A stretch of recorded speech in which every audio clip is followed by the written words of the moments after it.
आजभन्दा 18 वर्ष पहिला 2062-63 को जनआन्दोलन को लगत्तै पछि बनेको स्वर्गीय गिरिजाप्रसाद कोइराला आदरणीय नेताको क्याबिनेटमा म श्रम मन्त्री थिए।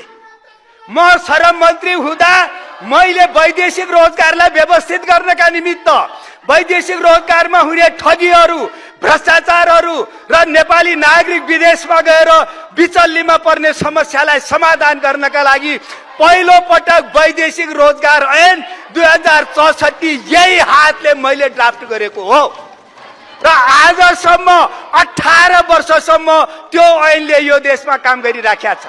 म साथीहरूलाई निवेदन गर्न चाहन्छु, म श्रम मन्त्री हुँदै गर्दा 4 वटा देशसँग मैले श्रम सम्झौता गरेको छु। दक्षिण कोरियाको इम्प्लोइमेन्ट परमिट सिस्टम यही हातले दस्तखत गरेको हो। युनाइटेड अरब इमिरेट्स, संयुक्त अरब इमिरेट्ससँग नेपाल सरकारको सम्झौता मैले गरेको हो। कतार सरकारसँग नेपाल सरकारको सम्झौता मैले गरेको हो। बहराइन सरकारसँग नेपाल सरकारको सम्झौता मैले गरेको हो।